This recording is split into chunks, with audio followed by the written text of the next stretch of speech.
Hi, my name is James Pula.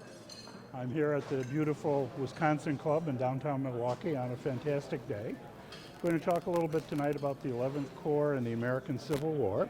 I wrote a 2-volume history of the 11th Corps, as you can see here, published by Savas Beatty Company in California. They sell for $35.95, and they're on sale here today for $20 if you're interested. And I also wrote a history of the 26th Wisconsin, which was recruited here in Milwaukee and the surrounding areas of Racine, Kenosha, Fond du Lac, and so on. Something else you might be interested in. So I hope you enjoy the presentation tonight. And good luck. O.O. Howard was the commander of the 11th Corps at Chancellorsville and at Gettysburg. Howard, I usually refer to him as the Teflon General. His brigade was routed at First Bull Run, and he was promoted.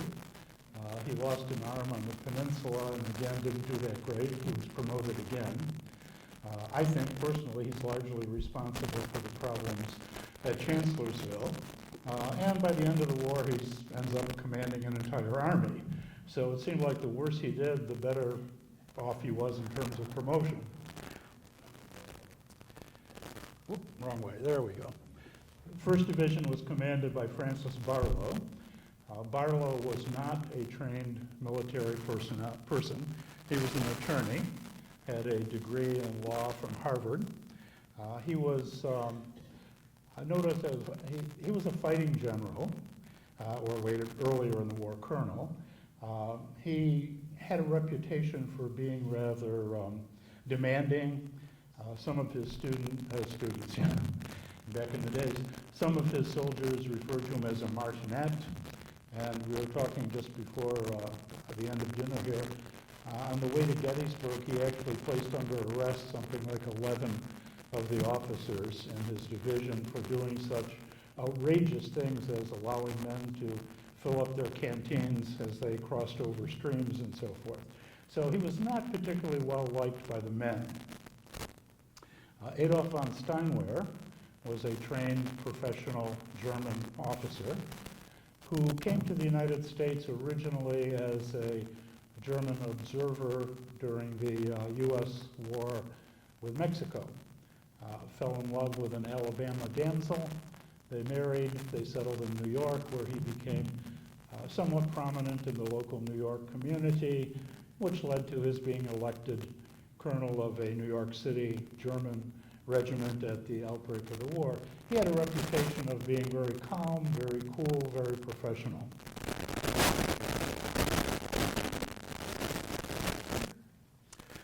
Karl Schurz led the 3rd Division. Schurz also had no real professional military background, although he did participate in one of the German revolutions of 1848. Schurz came to the United States, where he was a noted anti-slavery orator.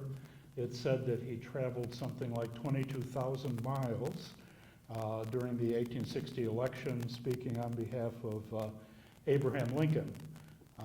His chief claim to fame in the German-American community was that during the 1848 revolutions, when they were suppressed and people were being arrested, his commanding officer was arrested and thrown in what later became Spandau Prison. And while a lot of these people were conspiring to figure out how they could break out, Schurz actually conspired to figure out how he could break into Spandau Prison. He did, he broke in, he rescued his commanding officer, and the two of them then broke out. So he became kind of a folk hero among German-American communities. Lincoln rewarded him for his support by making him minister to Spain. But then when the war broke out, Schurz didn't like that. He wanted something more active. He came back, and Lincoln made him a brigadier general. So you have Howard and Steinware, who both were trained military personnel. And then you have Barlow and Schurz, who were more experiential learners, I guess we would say today. The Army of the Potomac was kind of interesting. If you look at the 11th Corps, the immediate thing that should be obvious is that it's the second smallest personnel-wise, in the Army. But there's another interesting thing here. Does anyone know what these three corps all have in common?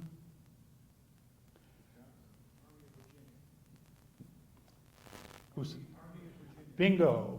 Those were the three corps that were under John Pope at Second Bull Run, the Army of Virginia, that were then grafted onto the Army of the Potomac. And you notice all three of them were never really brought up to strength after that. They were kind of to a certain extent, the First Corps was accepted because it originally had been part of the Army of the Potomac before it was sent to serve under Pope. But the other two really were never really accepted as part of the Army of the Potomac by most of the higher command. So the campaign begins. June 3rd, Lee begins to move west and then north along the Shenandoah Valley, using the mountains to kind of hide his movement. On the 13th of June, Pleasanton's cavalry surprises Jeb Stuart at Brandy Station.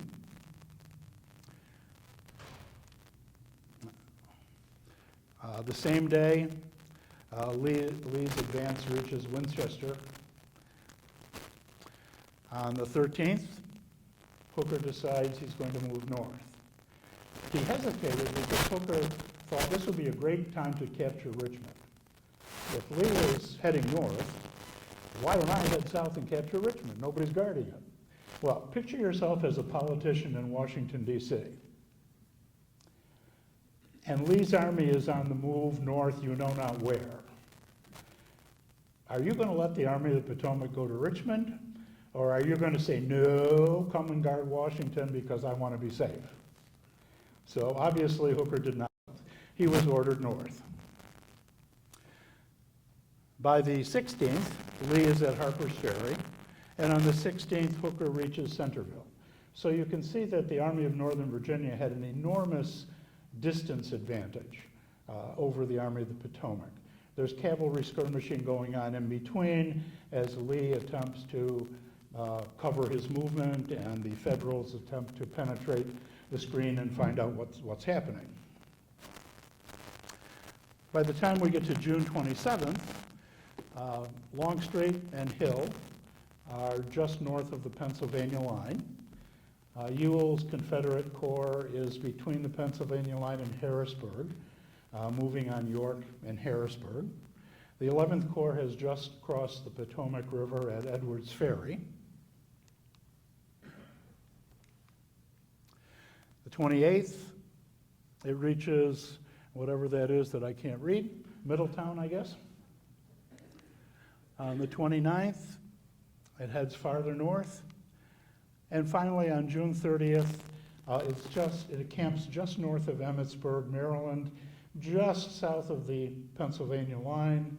By this time, the First Corps has passed it and is camped just north of the Pennsylvania line. So they're a few miles apart, straddling the Maryland-Pennsylvania border. July 1st, Harry Heath's Confederate division moves toward Gettysburg. They run into John Buford's cavalry division. Heath decides to fight, so it takes him an hour, hour and a half or so to deploy his division. They move forward, and they start pushing Buford back towards Seminary Ridge. It's about this time that the First Corps starts to arrive, Wadsworth's division, which contains the Iron Brigade, which of course, as you all know, contains 3 Wisconsin regiments. So Wadsworth's division goes into, deploys. James Archer's Alabama Brigade attempts to attack. They're very roughly handled by the Iron Brigade, and they retreat to reorganize, and Archer is actually captured. Enter Doubleday's division of the First Corps, and that deploys to the left of Wadsworth. At this point, Joseph Davis's Mississippi North Carolina Brigade, Joseph Davis being the nephew of one Jefferson Davis, decides he's going to try to outflank the Federal position.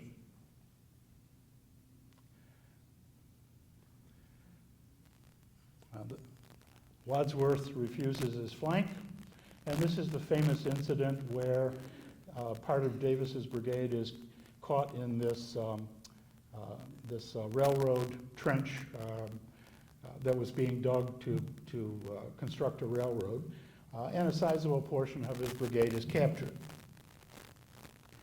So now we're right about here. Enter Pender's division. And you can see that the First Corps is about ready to be outflanked. The last First Corps division arrives, Robinson, deploys, and Pender begins driving them back toward Seminary Ridge. So by around 11:30, 12 o'clock, probably more like 11 o'clock, times are, everybody's watch was set differently, probably around 11 o'clock, Robert Rhodes arrives. Does anyone think this is going to turn out well? Enter the 11th Corps. Howard arrives on the field to find out that General Reynolds, the ranking officer, has been killed. So now, all of a sudden, he's in charge of the field, never having been in charge of an entire battle all by himself previously in the war. So Howard sends the first two divisions that arrive north of town to face this Confederate flanking threat. And then he places the other division, Steinware's, back on Cemetery Hill as kind of a combination reserve and also to hold the highest ground in the neighborhood in case they have to retreat. It'll be someplace for them to retreat to. So if we look at the northern part of the battlefield, it looks something like this. First to arrive is Hubert Dilger's Battery I, 1st Ohio. And right on their heels, the little red dots I should mention, the little red dots are skirmishers, or my version of skirmishers. Right on their heels are two small regiments, combined total less than 400 men. So they're spread out as skirmishers to try to protect the battery. Next we have the 45th New York, which takes a position to the left of the batteries, puts out skirmishers and drives the Confederates back. Then we have Wheeler's 13th New York Independent Battery. And finally, the last two regiments arriving from von Amsberg's brigade go in line to support the two batteries behind them to provide infantry support. With Howard taking over command of the Corps, of the field, the Corps now devolves onto the senior Major General, which is Carl Schurz. So Schurz leaves his division, assumes command of the Corps, and the division now is led by Alexander Schimmelpfennig. This is the first time that he will ever lead a division in combat. Schimmelpfennig's brigade then is taken over by George von Amsberg of the 45th New York, the first time that he's ever led a brigade in combat. Now, I mention this, and I'll mention it a couple more times, because I often read about how, in the First Corps, one of the officers was shot and somebody else had to take over, and oh my goodness, this was terrible because he had never led a unit that big. Well, pardon me, but the 11th Corps suffered from that a lot more. So we're looking at something roughly like this. O'Neill's Alabama Brigade attempts to outflank the First Corps, which of course puts them in a perfect position to be enfiladed by the 45th New York.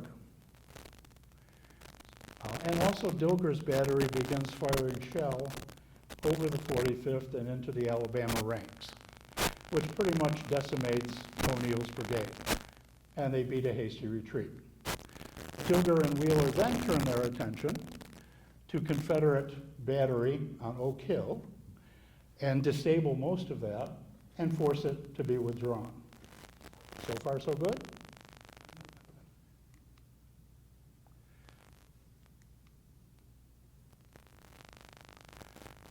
Yep, there we go. So many historians just pass over a lot of this stuff. I like to go back to the original sources. I don't like somebody who was born in 1953, who wrote a book 20 years later and copied what some other historian before him said. I want to go back and see what people were really saying. What were the Confederates saying about this? Well, if I could read that, Colonel Hall, 5th Alabama. My command was under a front and enfilading fire with no support and suffering a very severe loss. Edward O'Neill, the brigade commander. We were compelled to fall back as the regiment on the extreme left, being flanked by a superior force of the enemy, gave way. The superior force, of course, was 6 companies of the 45th New York. And the Confederate artillery chief on the field also mentioned how Dilger's battery had severely roughed up the battery that had to be, Page's battery that had to be withdrawn. So at least as far as the Confederates were concerned, they were getting all that they could handle from the 11th Corps at this point.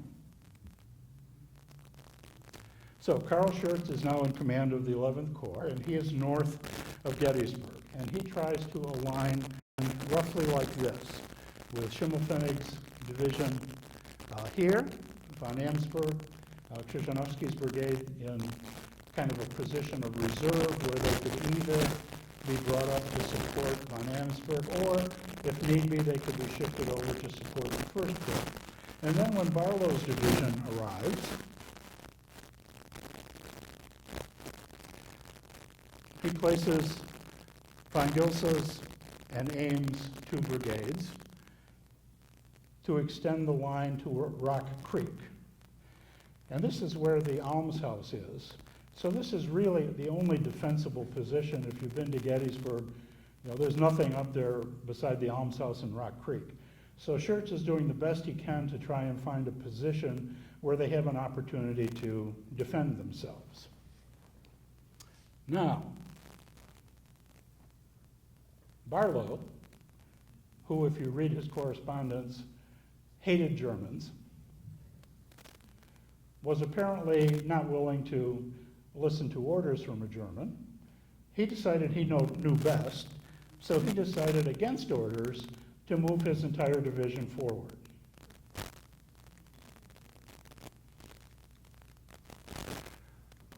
By doing that, he moves his 2 brigades out to Barlow's Knoll.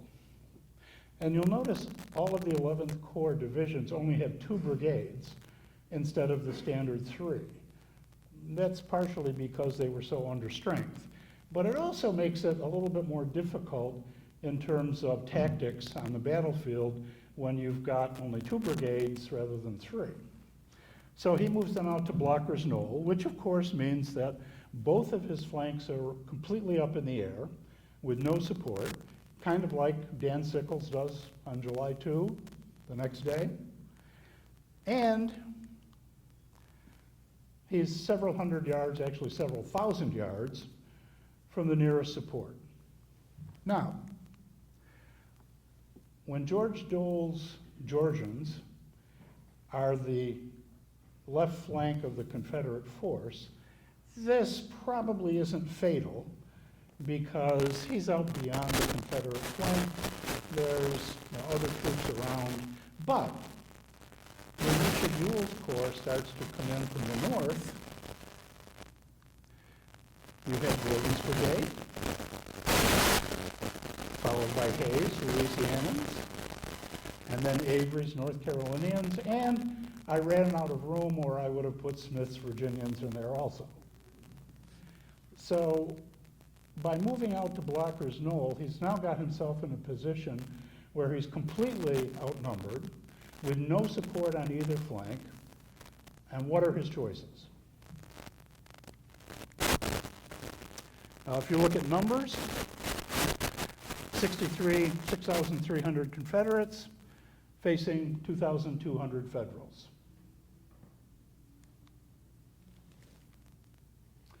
Even if you eliminate 2 of the Confederate brigades, which were more in reserve on the first attack and then participated later, they're still outnumbered roughly 2-1.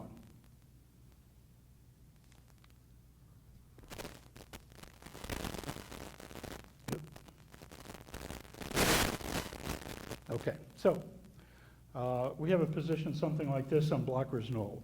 The other disadvantage of Blocker's Knoll was this.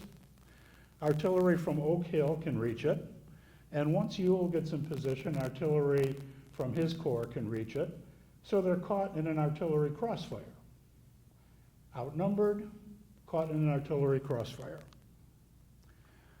Ames moves 2 of his regiments up to try and bolster the flank. Doles attacks, Ewell attacks, and the inevitable happens. It's pretty much the same thing that happens at Chancellorsville. Chancellorsville, the 11th Corps, was outnumbered 32,000 to 9,000. Now, you can take these 2,200 men and stretch them a mile apart until you run out of men. At some point, the side that has twice as many men as you is going to be able to go around your flank. It's just that simple. And that's what happens. Barlow is seriously wounded. Ames assumes command of the division, and Andrew Harris then moves on to command Ames' brigade. Harris, after the war, becomes governor of Ohio. So they begin to retreat, and as they begin to retreat, Schurz decides to send in his reserve, Shoshanovsky's brigade, but by this time it's really way too late to stop the defeat. We have 4,300 Confederates now facing 1,400 Federates. And of course, the same thing happens. They're outnumbered, outflanked, and they have really no recourse other than trying to extricate themselves from the situation. They retreat back to the almshouse where they attempt to rally.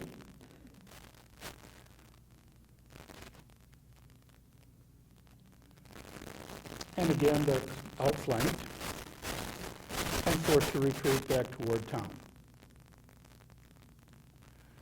So is this a retreat or a rout? Now, I've spent 10 minutes explaining this.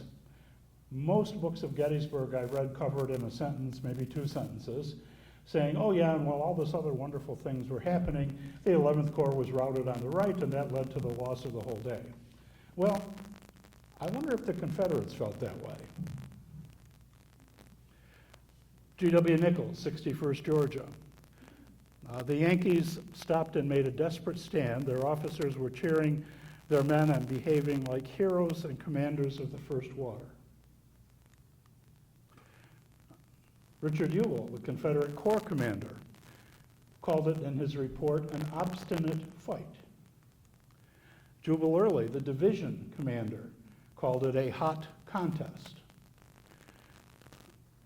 John Gordon, who led the attack, in a letter to his wife a week after the battle, said it was a most obstinate resistance and a desperate fight. 21st Georgia, a hard fight. Our loss was very heavy. I think they fight harder in their own country than they do in Virginia. 57th North Carolina. I can inform you that the Army met there. It was the hardest fight. A staff officer on the Louisiana Brigade talked about a heavy fire. The musketry was very severe, and we feared that Gordon would be borne back. 25th Georgia, soldier called it a stubborn fight. 5th Louisiana, a stubborn resistance. And the 9th Louisiana, the fight was fast and furious. So unlike a lot of modern authors, apparently the Confederates thought that they had actually been in a battle. So now it's Howard's dilemma, what to do. He has 2 brigades left in reserve.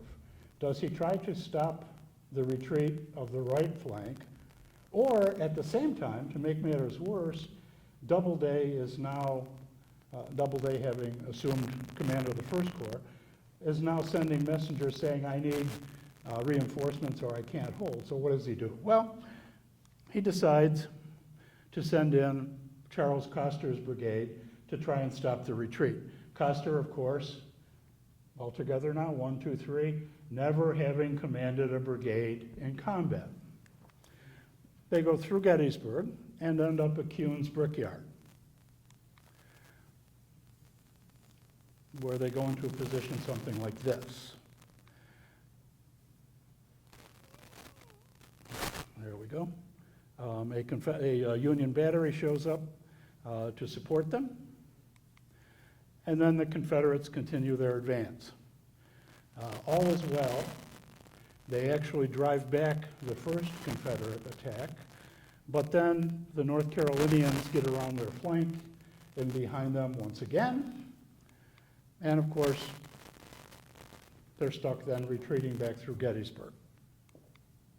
So we have, by the afternoon, late afternoon or July 1st, it looks something like this.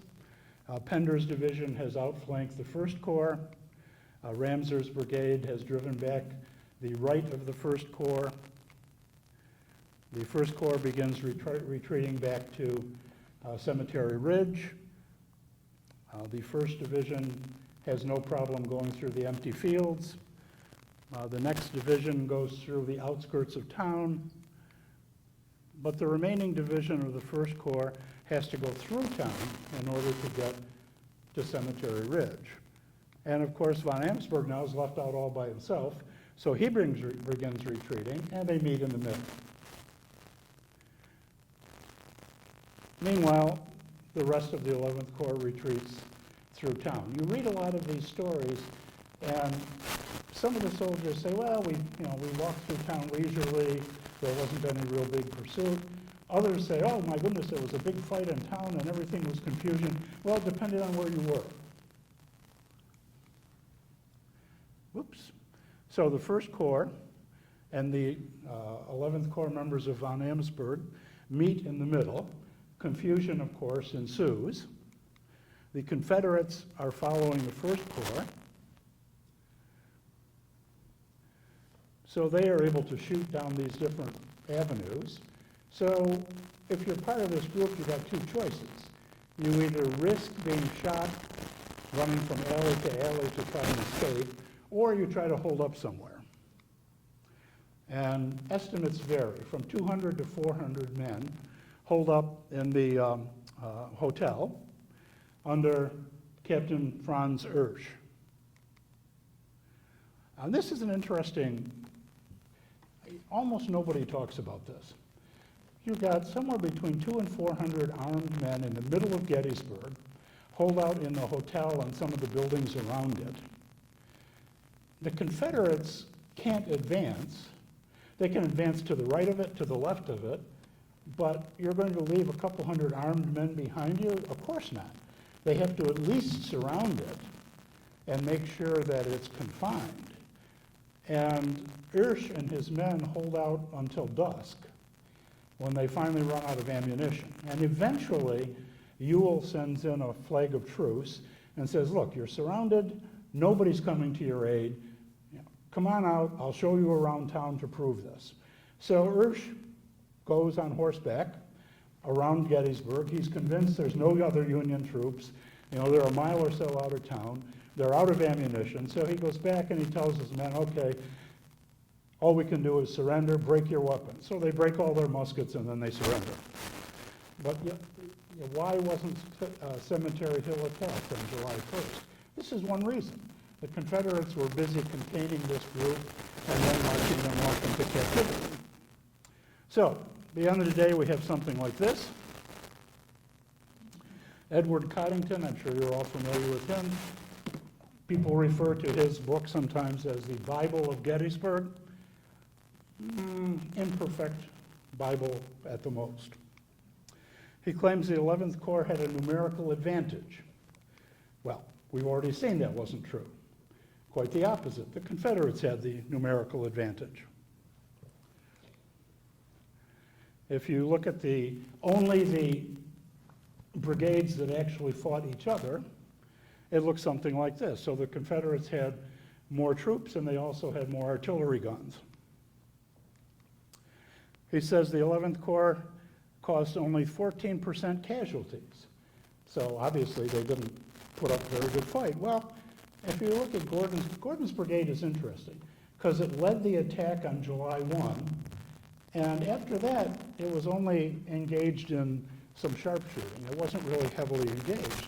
So almost all of their casualties were on July 1. Gordon's brigade reported, 33.7% casualties. So much for 14%. And he claims the 11th Corps did not fight well because it had a large percentage of missing. Does anyone know what missing means? I'm not sure what it means today. When I went to school, it meant missing. You know, we don't know what happened. They could be dead, they could be captured, they could be wounded in a hospital. Nobody saw them fall, so they're listed as missing. Well, let's suppose you actually believe that a high percentage of missing means that you didn't fight well. The 11th Corps suffered 16.4% missing. The 1st Corps suffered 17.7%. Does anybody think the 1st Corps didn't fight well? I mean, this shows you how ridiculous some of these statistics are. It really proves nothing. Colors lost. The 1st Corps lost 6. The 11th Corps lost 3. And I put the 26th Wisconsin there because I've never seen anyone write about what happened to their state colors. The only reference I've ever seen was in 1864 when they were writing back to Wisconsin to get new colors because the other ones were so worn out and so forth. The officer who wrote back said they wanted to replace the national colors, which were torn to shreds, and the state color that was lost at Gettysburg. Well, there's no record of it ever being captured at Gettysburg, so it's possible that it may just have been lost in the general sense of the retreat, or maybe sometimes if people thought they were going to be surrounded and lose their colors, they would tear it up and each person would take a piece or something. We really don't know what happened to it, but I put it up there just to soothe my 1st Corps friends. So July 2 starts and we look something like this. The Confederates are going to attack the Federal left, Dan Sickles and his 3rd Corps primarily, and they're supposed to have an attack on Culp's Hill to draw Federal attention. Well, that doesn't really happen. So gradually during the day, the 12th Corps holding Culp's Hill sends all of its men over to oppose the other Confederate attack on Cemetery Ridge, leaving only one brigade to hold Culp's Hill, George Greene's New York Brigade.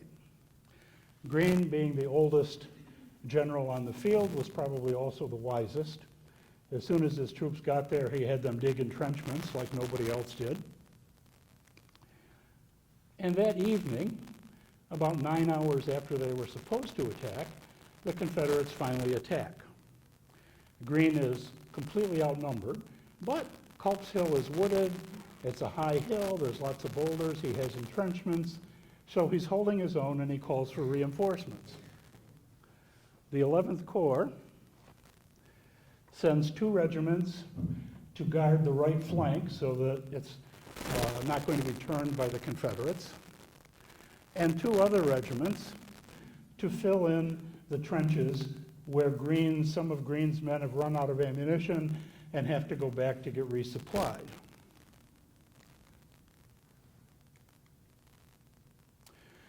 Following the battle, they were praised by Generals Slocum, Greene, and Wadsworth. Greene wrote in his report, "These regiments rendered good service, being sent into the trenches to relieve our regiments as their ammunition was exhausted," and so forth. And one of my favorite incidents, Lieutenant Colonel Salmon of the 82nd Illinois led the 82nd to Culp's Hill, and they filled in the trenches for part of Greene's brigade to relieve them. And after the battle, one of the other Union officers came up and shook his hand and said, oh, no, profuse thanks and so forth. You know, if you had been here instead of that damned 11th Corps yesterday, we wouldn't have retreated. Salmon said, you are a miserable hound, sir. Yeah, this is what he wrote later. I suspect he probably said something other than hound, but he was not very happy. Following the defeat at Culp's Hill, or the repulse of the Confederates, 2 brigades attacked Cemetery Hill, where the 11th Corps is. Now, there's a problem with the Cemetery Hill position that I don't think anyone has ever commented on. This is a picture today. If you look at pictures taken right after the battle, the revetments are right about where they were during the battle. First of all, Wiedrich's guns, German battery from Buffalo, New York, were 3-inch rifled guns. They were never meant to guard the hill. They were placed there so they could support Federal troops north of Gettysburg. And we know they did because Buford sent back a message telling them to adjust their fire that was landing among his cavalrymen. And if you kind of picture yourself at the barrel of the gun, if the Confederates are attacking up the hill and you put the gun barrel down to shoot at them, guess what you're shooting into? The hill. They can't be depressed far enough because they were never intended to be a guard for Cemetery Hill. They were intended for long-range artillery. Here's a picture from the top of Cemetery Hill taken in either late July or early August, within a month of the battle. You will notice the stone wall that the 11th Corps was behind. I took a magnifying glass, and if you look at this wall, this is not a wall like at Fredericksburg. This is a wall that farmers made by tossing their stones out of their fields to kind of mark where one person's field ended and another one began. If you look at them, they're like 2 to 3 rocks high. So you're looking at something that on average is about 2 feet high. At the most, maybe 3. And it's made of loose rocks.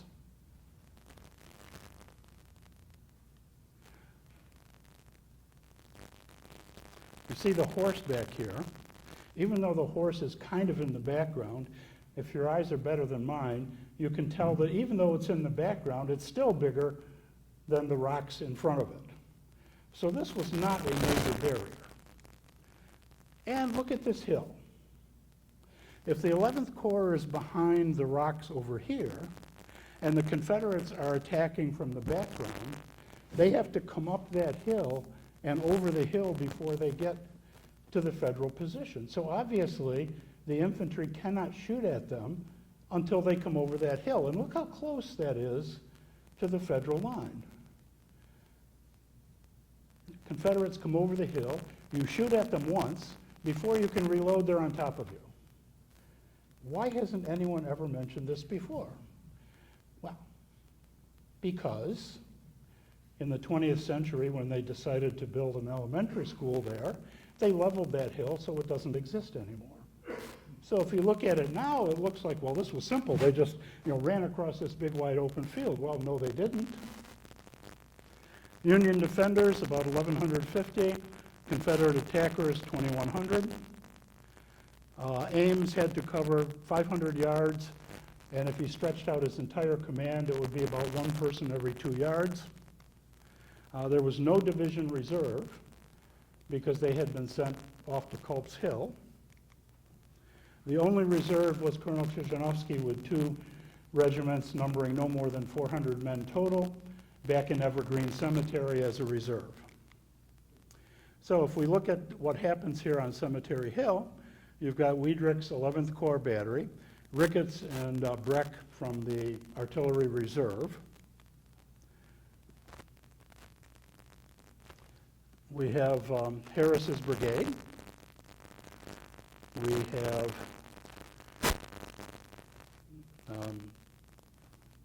Von Gilsa's Brigade.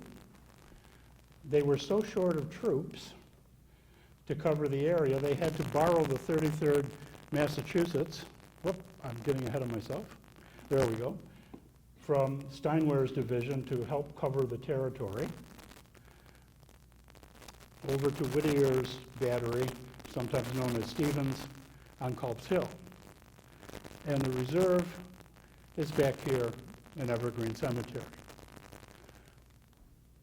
They're going to be attacked by Hayes' Louisiana Brigade and by Avery's North Carolinians. Now, what do you notice about that line? There's some conspicuous feature. There's a hole in it, right? So an order is sent to Harris to plug that hole. Harris goes over to the commander of the 17th Connecticut, one of the largest regiments he has, and nobody knows what he told him. Probably what they meant was, you've got a lot of men, send some of them to plug that hole.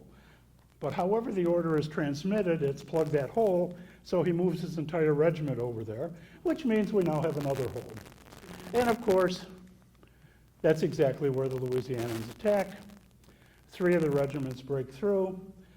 The Ohio regiments rally at the top of the hill to defend the batteries. We know that because the 107th Ohio captured the colors of the 8th Louisiana. The other 2 are stopped cold at the stone wall.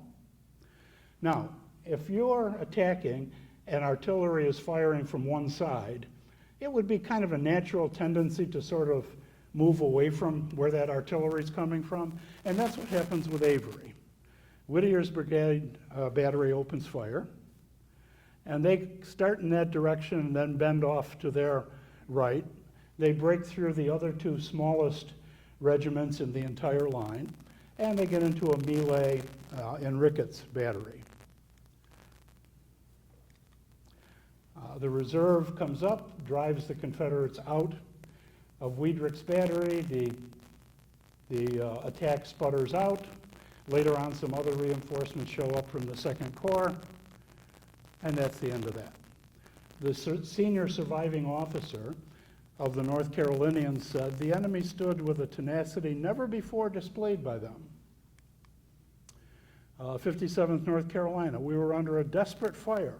Only a few got to the batteries and could not hold them.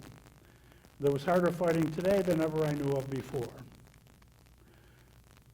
Colonel Wainwright of the 1st Corps, who had been had a lot of very nasty things to say about Germans prior to this, wrote home saying that the Germans have fight in them, that they defended their battery, and so forth. How historians have looked at this. Let me give you 2 examples. 2 brigades were decisively beaten, meaning the brigades of the 11th Corps, by Hayes and Avery. This despite the fact that the Federals had more than 24 hours to rest and fortify their position. We're fighting on the defensive, blah, blah, blah. 24 hours to rest. Of course, they completely neglect that there was about a 3-hour artillery bombardment on their positions on July 2nd, that sharpshooting was going on all day, and anybody that stuck their head over that little tiny wall was likely to get it shot off. But somehow they were supposed to rest and improve their position. But it gets even better. 2 other historians wrote that the Confederates fought their way up and over stone walls, abatis, lunettes, and other earthworks, and defeated them, capturing numerous pieces of artillery. There were no abatis, there were no other earthworks, and what did they actually capture? Nothing.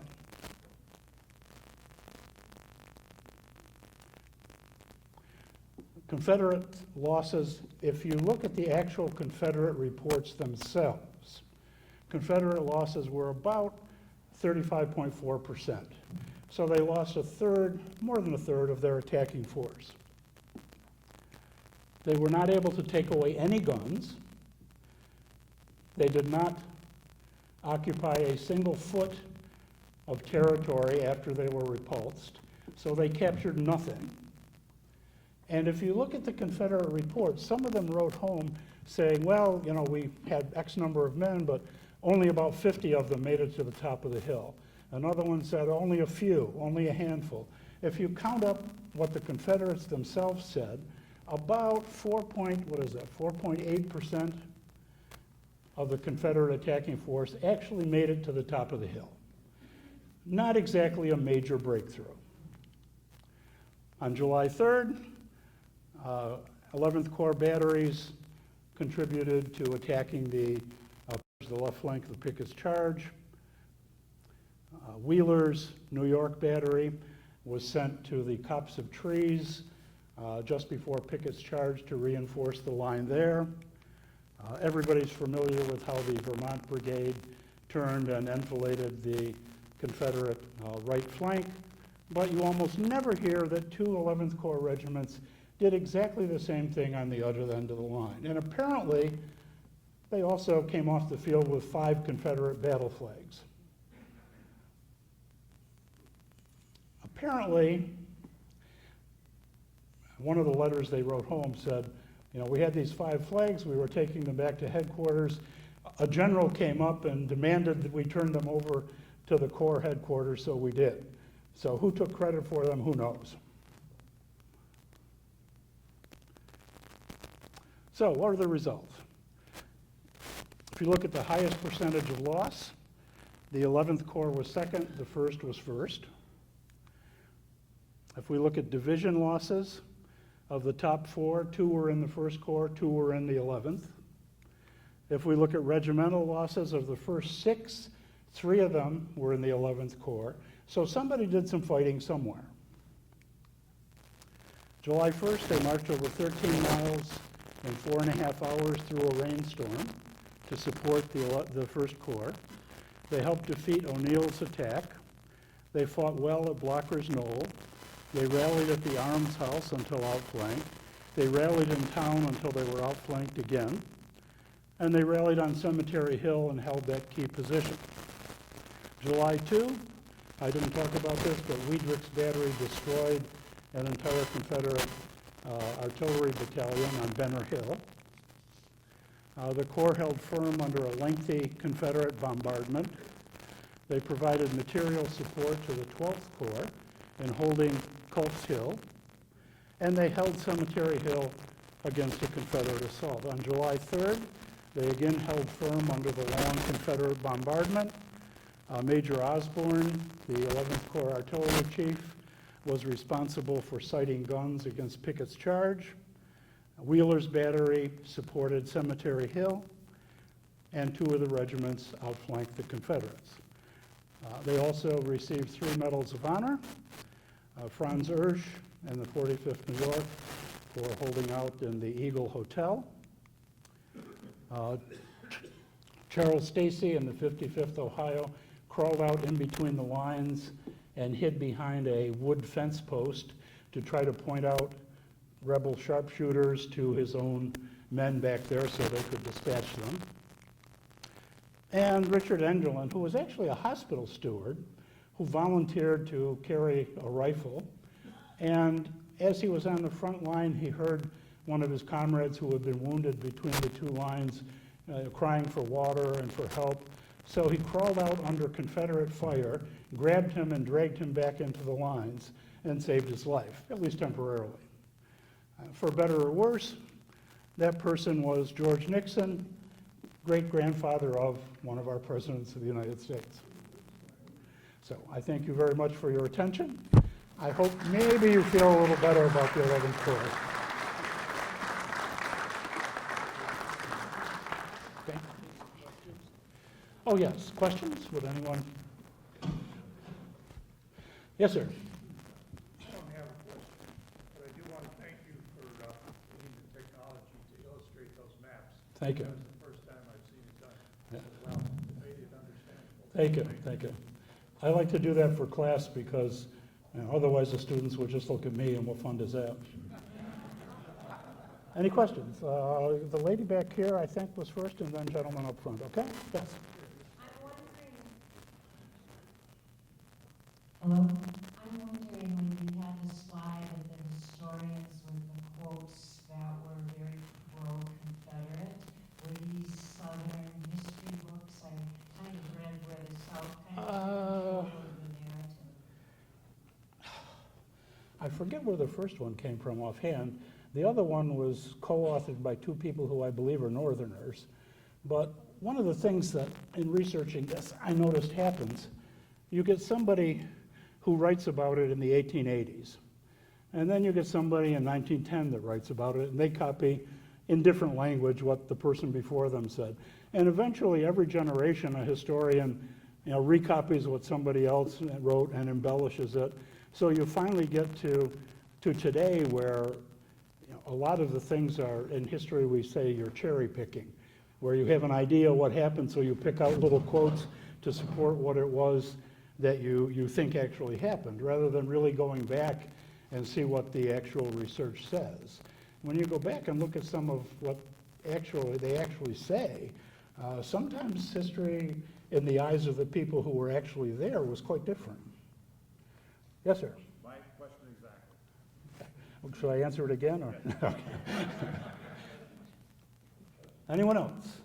Oh, sorry. Something that's always been questionable for myself is, I mean, you've got this huge Southern Army coming up, and where are the Yankees? Aren't they scouting at all? Aren't they looking, or how could they miss this great big army coming up from Robert E. Lee? Well, I think there's probably two answers to that. One is they got a late start north while Hooker told Washington he wanted to head south, and they said no, head north. So they got, a few days, the Confederates got a few days head start. And then Alfred Pleasanton, who led the Union cavalry, well, let's just say he was no Jeb Stuart. He was continually ordered to feel the Confederate position, find out where they were. On a couple of occasions, he was specifically ordered to check out this pass and that pass, and he didn't. He just went out looking for a fight instead of doing what the cavalry should do and find out where exactly the Confederates were. So they had kind of an idea where they were from citizens and other sources, but they didn't know exactly where they were. They knew they were behind and they needed to catch up. Was there something over here?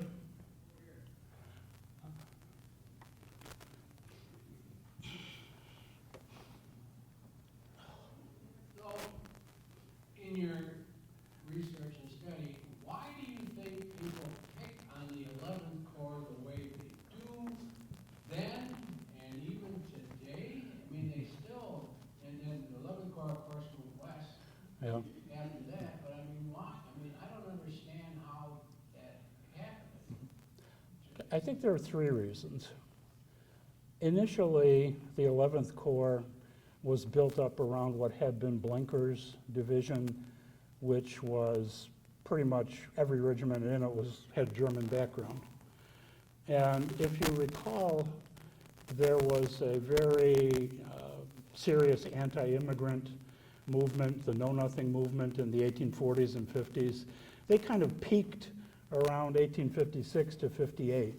And the newest people on the block were Germans. So there was kind of an innate prejudice among some people toward Germans to begin with. I did some research once, this is amazing. I looked at a St. Louis, Missouri newspaper published in, I think it was 1837. Yeah, 1837.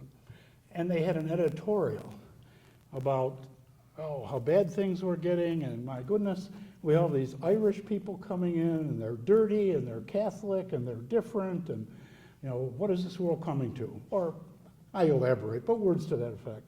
Exactly 20 years later, in 1857, the very same newspaper, editorial, what's this world coming to? All these Germans are coming in, they don't understand English, they drink beer, they have picnics on Sunday.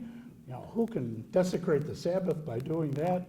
And then it ended by saying, where have all the noble Irish gone? All of a sudden in 20 years, the Irish become noble. So the Germans are the newest group on the block, so they got picked on. Secondly, the 11th and 12th Corps were the focus or the genesis of Pope's army of Virginia. So they were kind of grafted onto the Army of the Potomac later, really accepted. After Gettysburg, when they're scratching their heads, who can we send out to relieve the siege of Chattanooga? I know, let's get rid of the 11th and 12th Corps, so they're sent west. They're never really considered part of the Army. So you have the old McClellanites, who couldn't stand John Pope, and took it out on some of these troops. And third, and I just started thinking about this a few months ago, Zachary Fry wrote a really good book published a couple of years ago called Republic in the Ranks. And he went through and looked at the politics. The Army of the Potomac was rife with politics. And he found some interesting things, that the 11th and 12th Corps, along with the 3rd, tended to be largely pro-Republican, anti-slavery. A lot of the officers, the old McClellanites, McClellan, McDowell, Meade, Hancock, were Democrats. They were not pro-slavery, but they really were kind of more conservative and wanted a settlement with the South rather than defeating them. And if you look what happens after Gettysburg, 3 generals are relieved of command by Meade and replaced by other people. 2 of them were anti-slavery Republicans. One was an anti-slavery Democrat, Abner Doubleday, and all 3 of them are replaced by old McClellan supporters. So there's probably some politics going on there as well. Anything else? How much effort did Howard place once he became wing commander of actually deploying the 11th Corps At Gettysburg? at Gettysburg? Well, I think Howard did abominably at Chancellorsville, and the defeat there is largely due to him. On the other hand, at Gettysburg, he arrives on the field to find out all of a sudden he's in charge. He doesn't know what Reynolds' plans were. The day before, he got orders to support Reynolds. Well, Reynolds isn't alive anymore, so what's he supposed to do? Well, what does he do? First of all, he sends 2 divisions to the front, puts one in reserve to hold Cemetery Hill. Then he trots through Gettysburg, goes up into a tower with his binoculars to look around and try and find out what's happening. He goes out and checks with Schurz in the 11th Corps. Somehow he misses Schurz, but he meets a couple other 11th Corps officers, trots over to the 1st Corps, talks with Wadsworth and Doubleday, comes back to Cemetery Hill. So he's familiarizing himself with what's going on and what his officers on the scene think is happening. He sends a report to Meade. He sends a report to Slocum, who's only about 6 miles away, and implores him to come to their assistance. He sends another courier to Sickles, down near Emmitsburg somewhere, telling him what's happening and asking him to bring the 3rd Corps up. Sickles does, much to his credit. Slocum doesn't. He haggles all day and waits for some permission to do so. And he sends several other couriers to try to hasten them along. So I don't know what else he could do. He has 2 brigades in reserve. He sends one of them to try and stop the retreat. Then there are numerous letters and reminiscences of him during the retreat, rallying troops and putting them to position on Cemetery Hill. Eventually, Winfield Scott Hancock shows up. He says 4:30, most everybody else says 5:30. By the time Hancock shows up, the 1st and 11th Corps are in position already. So Hancock has nothing to do with that, despite claims by his supporters. The only thing Hancock does when he gets there, he meets Howard, they confer, and then Hancock says he wanted to send a brigade over to occupy Culp's Hill, and Howard says, yes, I agree, we should do that. And that was the only change that Hancock really made. So I think, what else could Howard have done under the circumstances? He's facing 2 entire Confederate corps, 2/3 of Lee's entire army, with 2 of the smallest army corps that the Union has. I don't know what else he could have done. Questions?